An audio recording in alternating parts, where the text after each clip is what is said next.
Hello there everyone, this is Iron Mark 3 and welcome back to Rust Removal.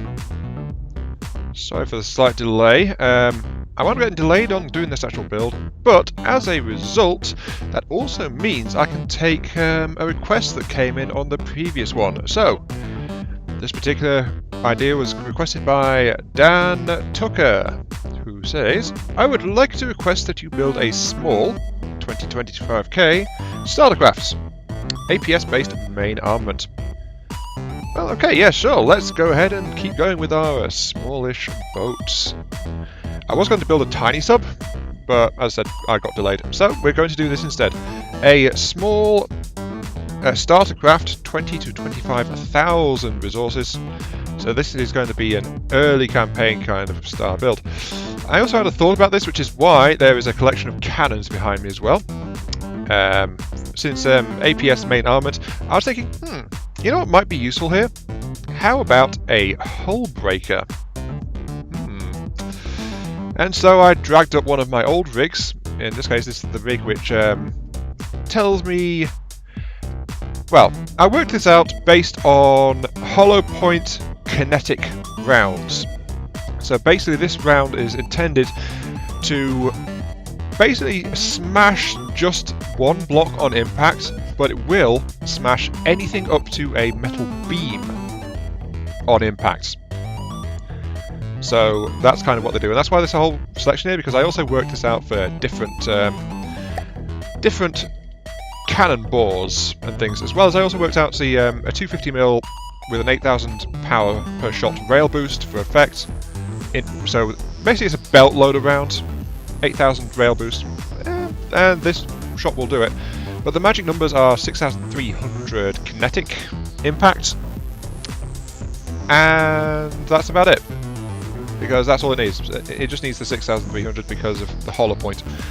If you can get enough raw damage, it'll break any single block it hits, but it won't break multiple blocks, which is why it's something of a specialist kind of round. But it might be of use here, which is why I've brought it in. However, enough of that, let's get to the build. This is going to be the AX-B1. Yes. Ionian Experimental Boat 1. This is why I like actually having a naming convention I'm trying to stick to. It's like, 1, 2, 3, 1, 2, 3, 4, 5.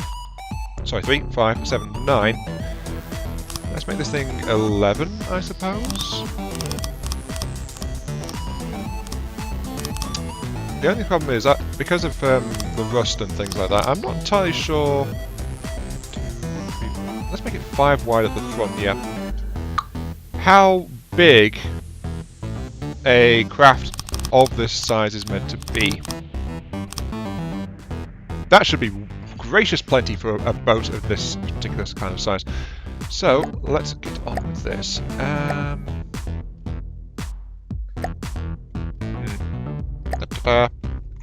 Yeah, I'm actually unlike the previous build, which nobody saw because, you know, recording faults. I'm actually doing this form kind of thing first, and then I'll work on the function, which is actually not such a bad way to go about it, especially since it does mean that I can try to focus more on, you know what, let's go for a sharp boat. Sure.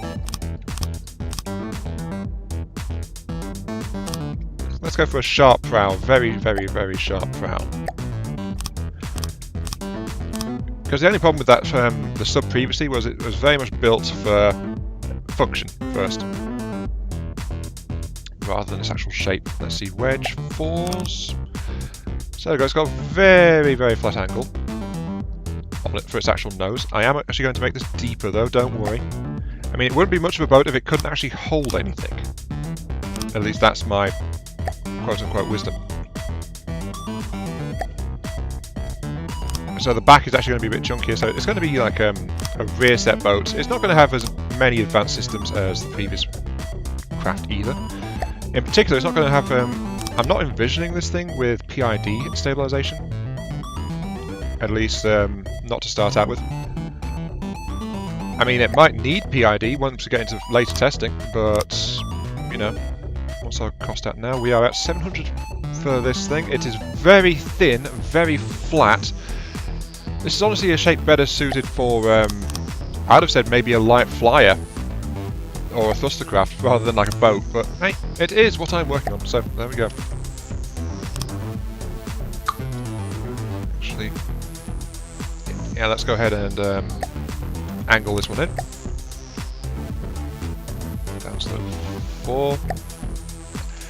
As a sign of the rust, I am struggling to find shapes and things, and I don't want this wood in here, so I'm going to scrap that out. Just make sure to reinforce it a little bit. Actually, I don't need that metal either. As a starter craft, it's not going to have that much by way of, you know,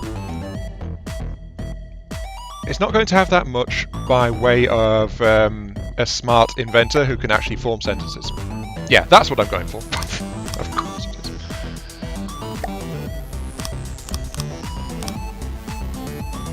Yeah, it's not going to have very much by way of actual volume slash stuff, so if I can make a decent hull, like I'm trying to right now, so I'm increasing the size of it. This still looks very much like it should be like a thrustercraft or something really high tech. But I'm going to try and make it back heavy and try and make it flexible. There's the word, flexible. I'm going to make this craft to be a little bit flexible. To try and allow it to be to a state where you can repurpose it with other light functions and stuff like that. I think that's going to be the rear section. I'll just bring it over the top here. What's the inverted? There it is. I keep losing track of all the pieces. So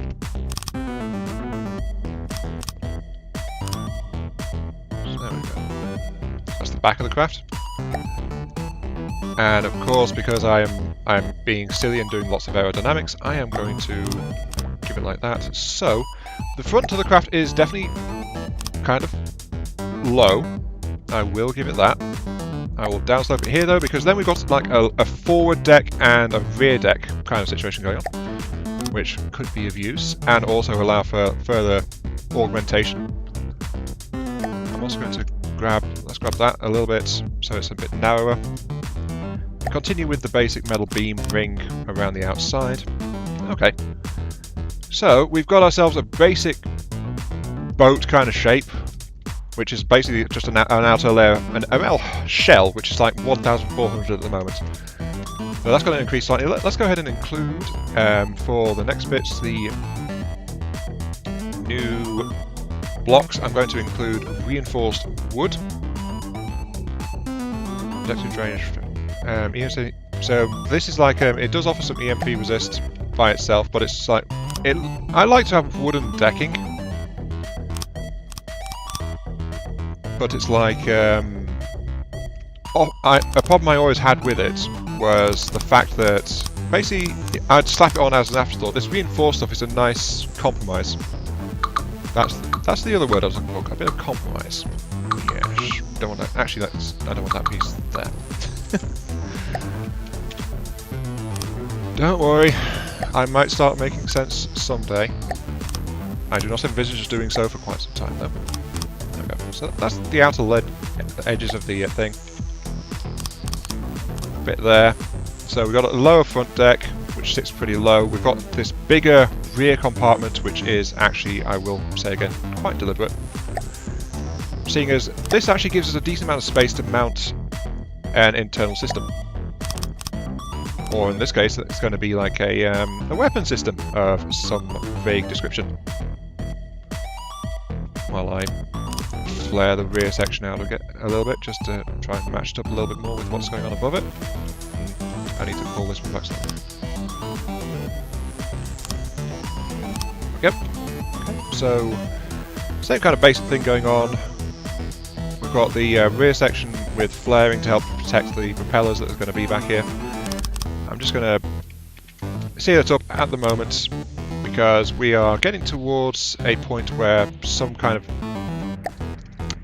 empirical testing is probably going to be required. Yeah, that's a good word for it. Let's hit this thing with... I'm going to have to specially do the back section, so I'll fill that.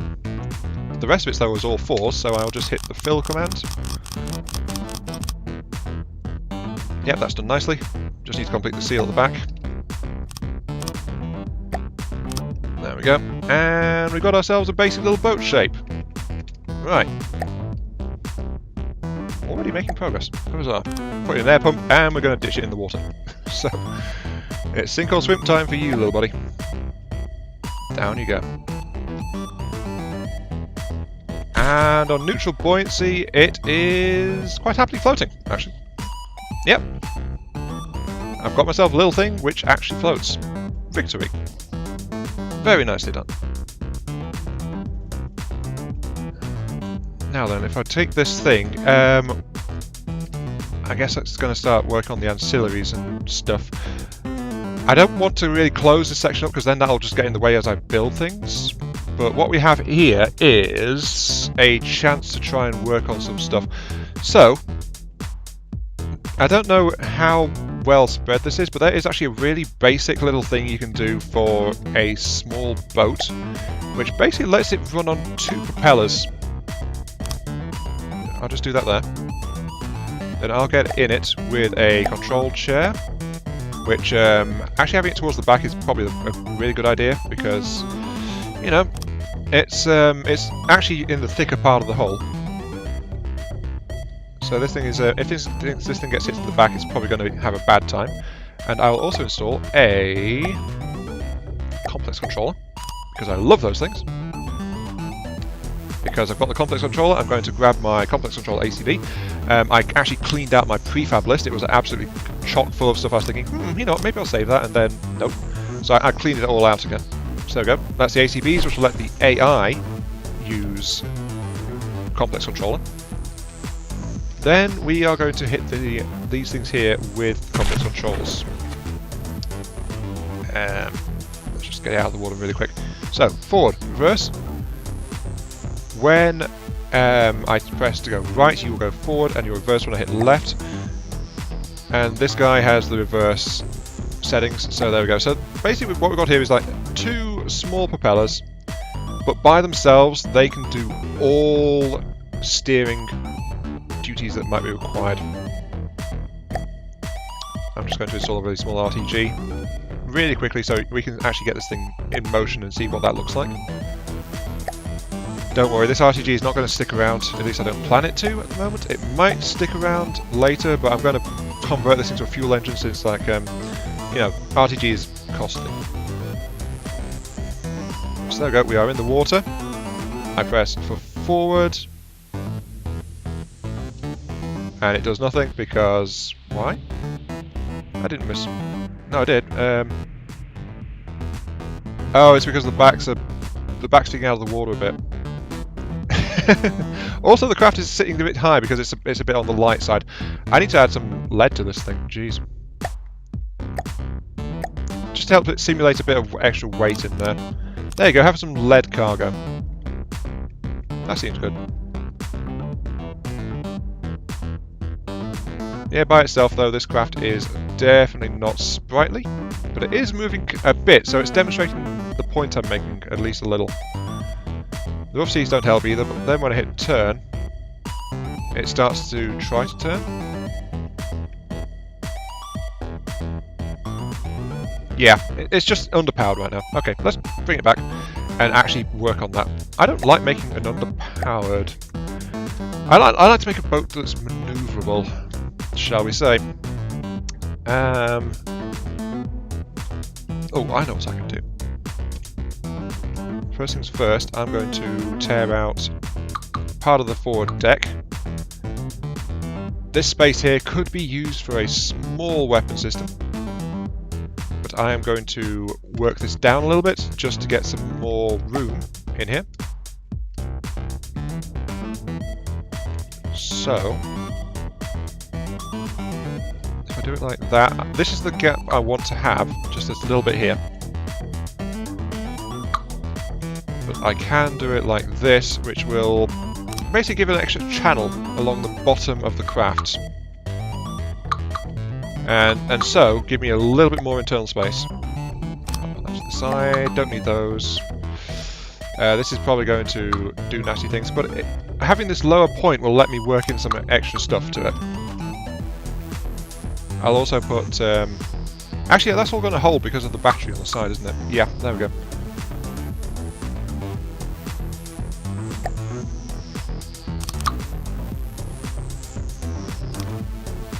There we go. I think this is like probably a really simple addition to most designs. It's like people love to do a really flat underside, but there's so much space you can get, especially on the smaller crafts, if you just have a little bump in the bottom. You know, it doesn't have to be really big. I mean, in this case, it's just like it's a 3 across 1 deep hollow, but it's still enough for me to fit plenty of nice things into it. And of course, I also round it out there. I think I'm going to take that off as well, so it's like just the 3 across. It also helps break up like the flat plane that was there below, and it's all angled, so it's all going to be good. I could add a wedge to it. Tempting. Add a foot 2-meter wedge there, and then I want square corner 4s, and then I'll have inverteds there. So there we go. So it's like it's very angled now. In fact, it's a bit too angled for my taste a little bit. But then again, I can just switch it back to a regular one like that, and just have a 2-meter metal block in the back there. So there we go. So that's still like a hollow exactly where I wanted it to be. Because if I put a small turret in the front here, then I want that to be like, you know, this is a great spot for a local weapon controller or something. But as it is, this little basic hull is definitely shaping up a little bit, I think. Anyway, let's turn off caps lock, turn off the build. Yeah, back to the problem of maneuvering. Maneuver. Those 2 pops were woefully underpowered. So what I'm thinking is... maybe for forward force I should install a full-fledged 3-meter prop. Which I could do like this. I'm putting it under the prow section very deliberately, because then if it's at the front here, then it's hard to hit, because from most angles it's like it's hidden a bit more. But it also won't have as much of a problem with like making the craft go ahead and do.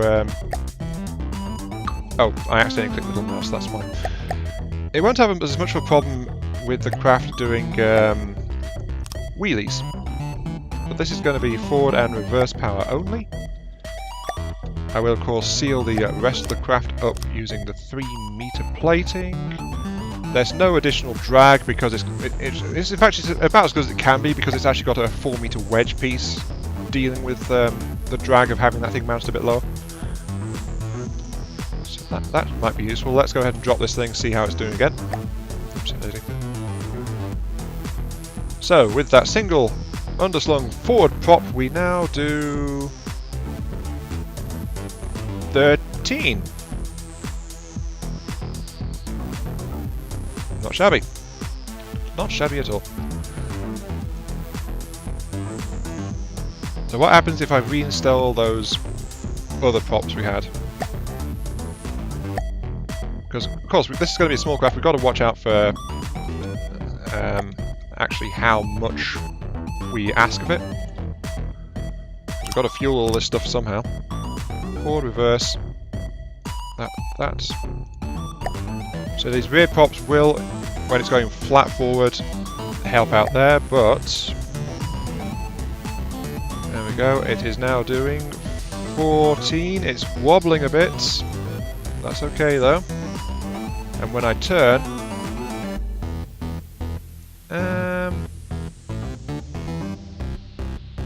it's really sucky at turning, I must admit. But we can actually fix that with some underside turning props as well. Because of that underslung ramp, it gives us a perfect spot beneath the waterline of this very light craft to give it turning propeller locations. In fact, we don't really need those rear props at all, do we? Okay, let's get back to my thing. La-da-da-da. Bring back. Okay.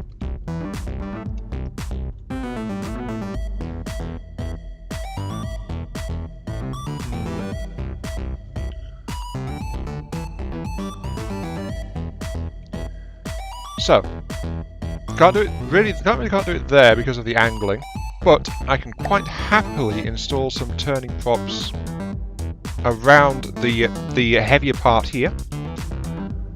So water props, a basic turning prop. I'll take the square-based ones instead.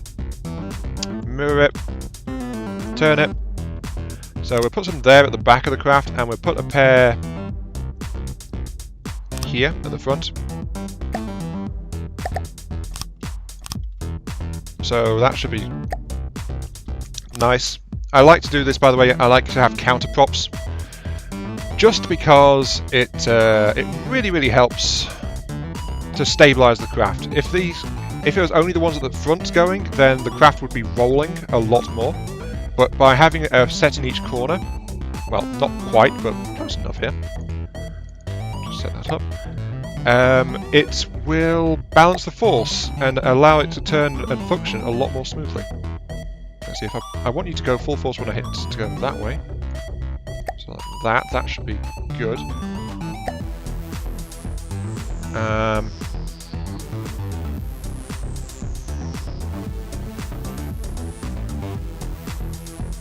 Okay, that seems to be about right. And I think that... Will those guys count as a seal on the watertight? I don't know. Is it going to flood? It will not. They do count as solid blocks. Okay. And now, if I turn in place... Yep, that's pretty smooth.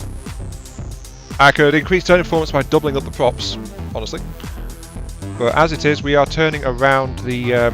roughly our centre of turning is just on the forward section of the rear hull. So it's not counting that forward bit there at all. And then, of course, we can go whee, full speed ahead. La-da-da-da, we do 13 meters per second, which is actually still pretty decent for a craft like this. I could try to do a hydrofoil conversion, actually, and get that better. The list of features potentially is increasing and increasing and increasing.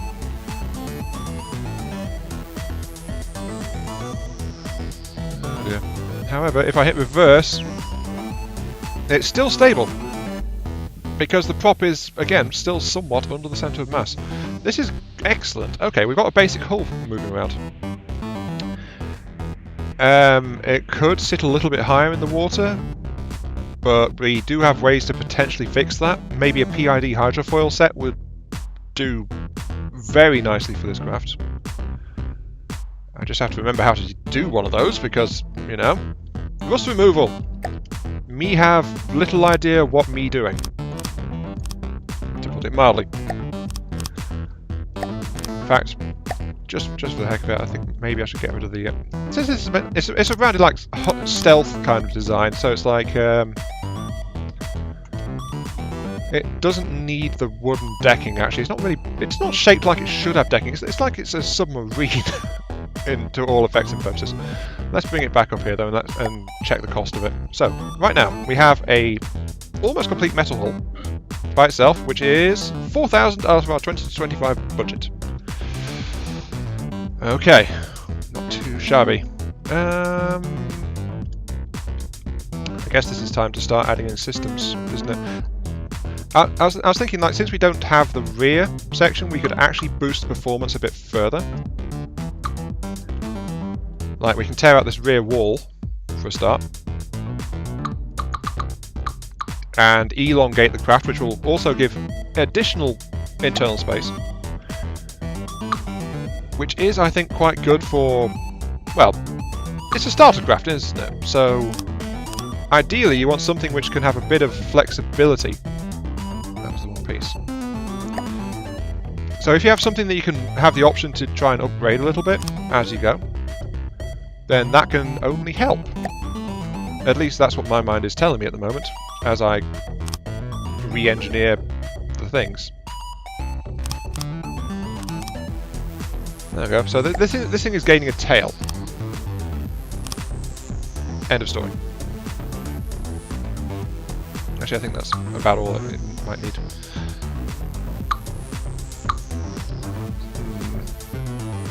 Actually, if I do it like that, I can add another. There's a spot there, potentially, for a hydrofoil to help with the pitching / altitude.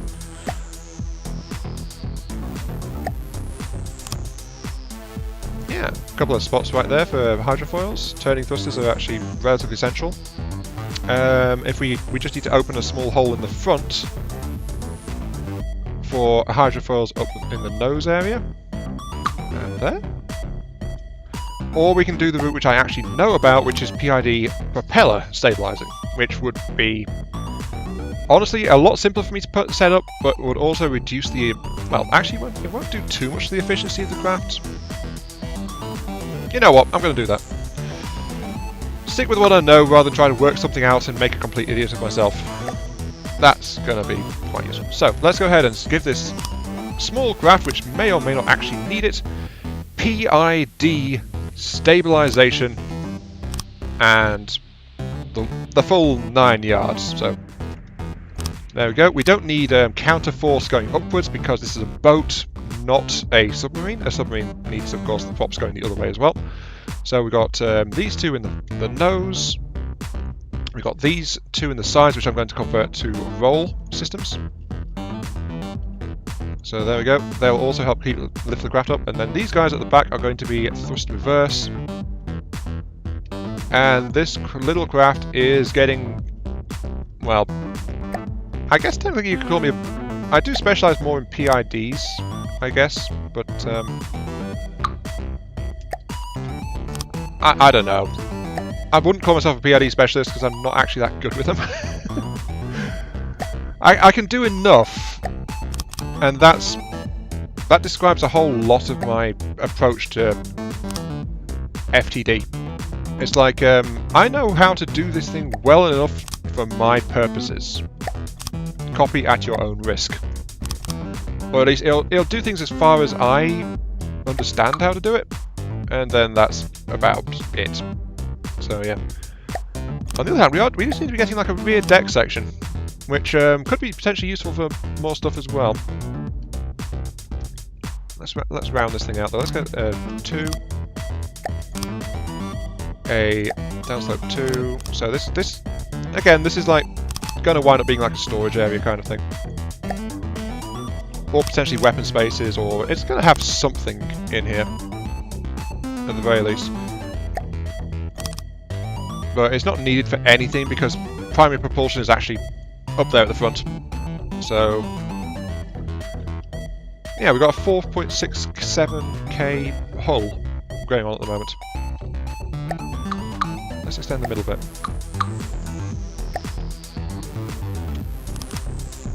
Oh, that's perfect.